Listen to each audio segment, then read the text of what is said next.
I found 5 of the best online businesses to start as a beginner in 2024. So if you're someone who's been thinking about starting an online business, but you're not sure which one to start, you came to the right place, because I have many different friends who started online businesses. I'm also a part of different organizations with over 1,000 business owners, and it's pretty easy for me to see which online businesses have a lot of success and which ones are incredibly difficult to break into. So if you appreciate me doing these types of videos, let me know by gently tapping that like button. And let's jump into it with number 1 on the list, which is going to be a high ticket remote setter business or a high ticket remote closer business. Now, this is basically a sales type role, and this is where you would either be a setter, which is usually someone who makes the initial contact with a lead, or a closer, which is someone who actually sells the product or the service to them. Now, there's pros and cons of being a setter or a closer. Closers tend to make more money. However, it's harder to get into, and it also requires a high level of skill. Whereas setter doesn't make as much money, but it's much easier to learn and it's much easier to land a job. Now, you might be thinking, Shane, I clicked on this video to learn how to do an online business. Why are you talking about something that I could get a job with? Well, to be honest with you, going from 0 experience to starting a business is incredibly difficult. And if you look at the number 1 career path that millionaires and billionaires have in common, it's almost always sales. Sales is kind of like the gateway drug, so to speak,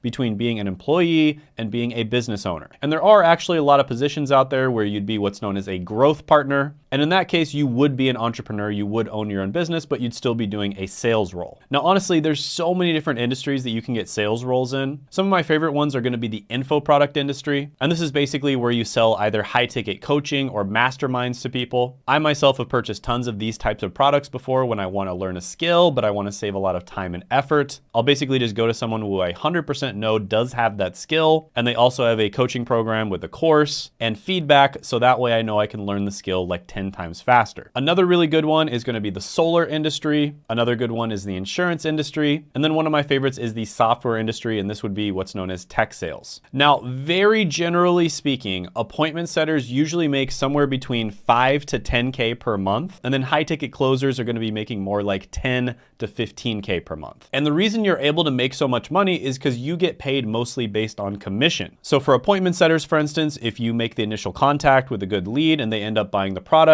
you're probably going to get paid somewhere between 3 and 8% of the sale. Now, this varies a lot depending on the industry you're in, so I'm just speaking very generally here. And then for a high ticket closer position, you're likely going to get paid between 10 and 20% of the sale. So yeah, sales is an incredible skill to learn. Even if you end up not doing sales for very long, I recommend that everybody does this job at least one time in their life, because it basically reprograms your brain to think in a different way, right? You start thinking about, what does the other person want? Not what you want. What does the other person want? Because the only way to get good at sales is to have the emotional intelligence to realize that the other person wants something, and you need to connect your product to that thing that they want, right? Your product needs to solve their problems. And that just completely changes your paradigm of thinking. And that's why so many salespeople go on to start successful businesses. So I really like this one. I only gave 2 of them on this list a 10 out of 10 opportunity score, but I'm gonna go ahead and give this one a 10 out of 10 opportunity score. It's phenomenal. Next is going to be a social media marketing agency. Now, you've probably seen this one a million times before. I think Tai Lopez was the first one to start talking about SMMAs. Lately, the king of SMMA is Iman Gadzhi.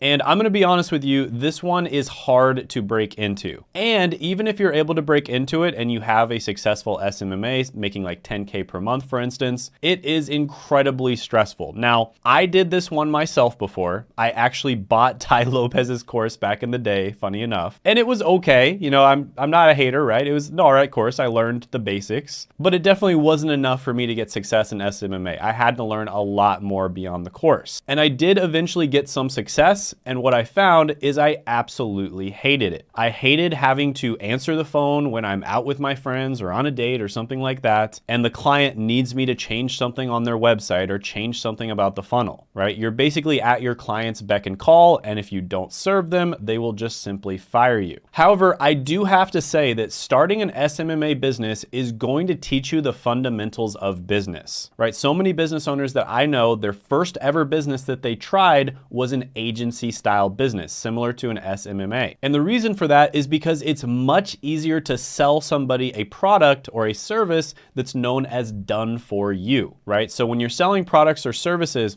it's typically going to be a done for you, a done with you, or just some sort of information type product, like a course. And if you think about it from the buyer's perspective, let's say you are advertising to real estate agents and you're teaching them how to get leads. They are incredibly busy, and it's much easier to sell them a done for you product than a done with you product or a course, because real estate agents don't have time to go through a course, and they don't have time to go through coaching, because coaching is typically done with you. They just want someone to take care of the problem for them. And that's why it's so much easier to sell service-based offers than it is to sell like a coaching program or a course. But with that being said, it is a lot of work. Now, what people typically do is they will start off in an agency type model where they're just doing it for them, right? So it's done for you. And then after they get some experience, after they figure out how to actually get the client results, they will quickly transition into a done with you model, because done for you is incredibly difficult and very stressful. And it's very hard to scale. However, done with you or some sort of more automated type of model is much easier, usually much more attractive, and you can actually scale it, right? I can't tell you how many like SMMA gurus that I've seen have transitioned into doing a done with you coaching type offer. Or if they stay with the SMMA model, they'll usually only work with businesses that give them a percentage of the profit or a percentage of the revenue. So yeah,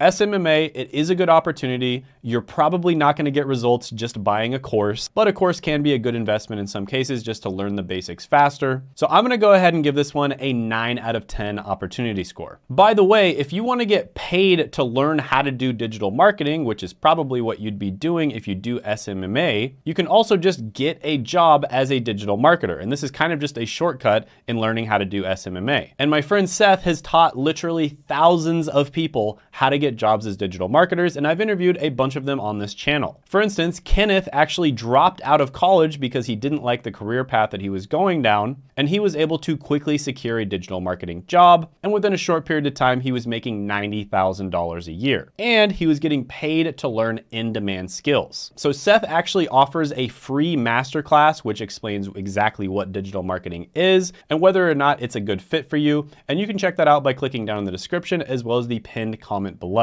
Next, let's talk about a freelance writing agency. Now, there's a lot of different types of freelance writing you can do. For instance, you could be a freelance writer that focuses on SEO or search engine optimization, and that's where you write articles that are good in terms of the content, but they're also search engine optimized so that they're going to be easily found when people search certain keywords on a search engine such as Google. Now, you can get hired as a freelancer doing this. It's actually relatively easy to do that, or you could just go ahead and start an agency. Now, the key here, what is incredibly important, is that you niche down, right? You cannot just be a generalist writer, because there is no writer out there that knows a lot about everything. Nobody knows a lot about everything. No one is an expert on everything out there. However, you can be an expert on one thing. And it's actually not that hard to get to that level of being an expert if you just focus on one thing. So for instance, if you were going to start a freelance writing agency, I would highly recommend doing it for something like e-commerce, maybe becoming an expert on SaaS, which is software as a service, or becoming an expert on the info product industry. And you can see this guy, for instance, makes $27,000 a month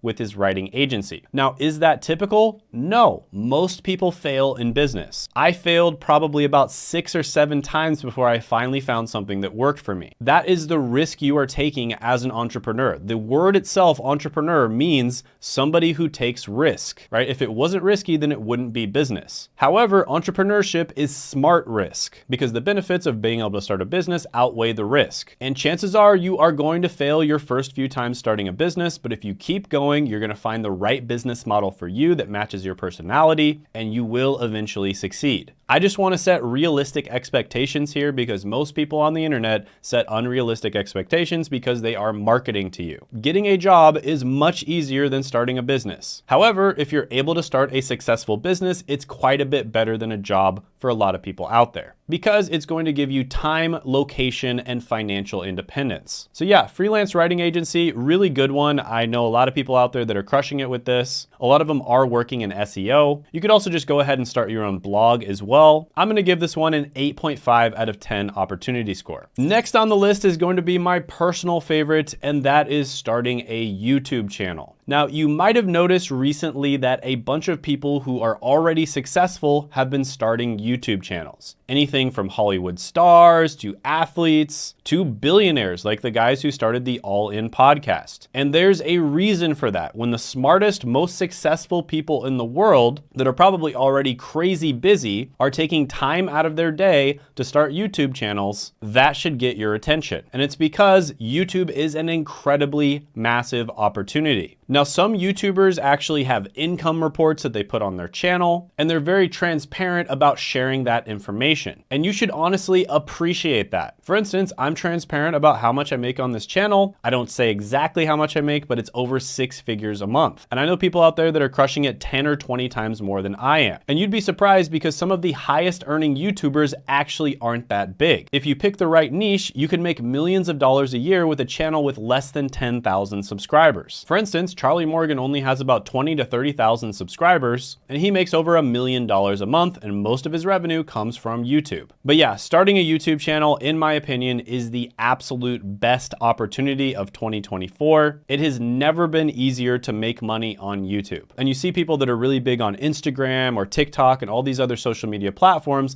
and they all want to migrate to YouTube, and there's a reason for that. And that's because YouTube is where the money is. It is easier to make money on YouTube than any other platform. So this one gets a perfect 10 out of 10 opportunity score as well. Finally, I'm gonna talk about a type of digital marketing, which is affiliate marketing. Now, this is another one where a lot of people out there kind of market this one and they just talk about it all the time. And this is really marketed to beginners because it just sounds so good in theory, right? You don't have to create your own product. You don't have to create your own company. You just take an existing product that's already crushing it and you just drive people to that product and then you get a certain percentage of the sale. Now, it sounds great in theory, but the only problem is driving people to the product is one of the hardest things to do. And so I do love affiliate marketing, but you typically have to pair it with a different type of business model. For instance, you could start a YouTube channel and then do affiliate marketing, or you could start a blog and then do affiliate marketing. But honestly, the simplicity of affiliate marketing, where you literally just have to focus on one skill, which is traffic generation, is what makes it one of the absolute best business opportunities, right? So you just focus on that one skill, which is getting attention, getting traffic, and then the company takes care of literally everything else. Whereas if you start a full-blown business, you have to pay attention to traffic generation, then you have to pay attention to lead generation, then you have to nurture the leads, then you have to have a marketing and sales process, and you have to create a product that people actually want. Then once people buy it, you have to make sure that the product is good. So there's a ton of different steps when it comes to starting a business, and you have to be relatively good at all of them. Whereas with affiliate marketing, you just have to be good at traffic generation, and that's all. So it really is one of the easiest business models, with the caveat that you have to pair it with a different business model. And usually that different business model is going to involve traffic generation. So yeah, absolutely love affiliate marketing.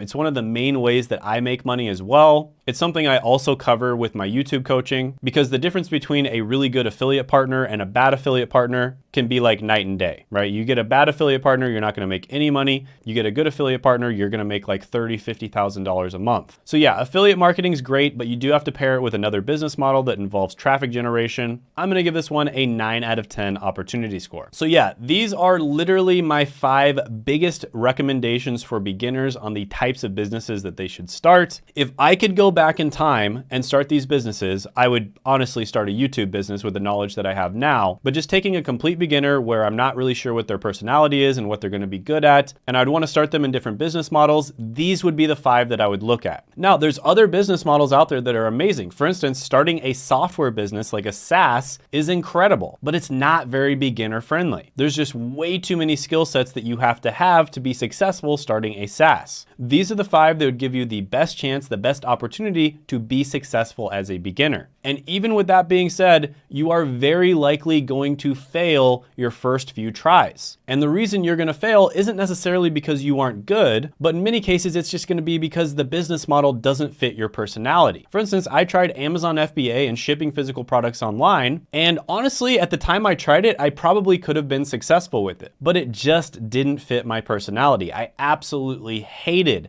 having to source products and deal with manufacturers and doing hours and hours and hours of product research. It was just so boring to me. You know, having to deal with inventory and logistics, and it's just like such a headache. It was so boring. Whereas other people, that might be their forte. They might absolutely love that. So the best thing to do is to just get started. And eventually, if you don't give up, you'll find the right one for you. And by the way, if you don't want to start a business and instead you just want to get a high-paying remote job, I did actually make a video that went viral, and that's the 21 highest paying work from home jobs. And you can check that out by clicking right here.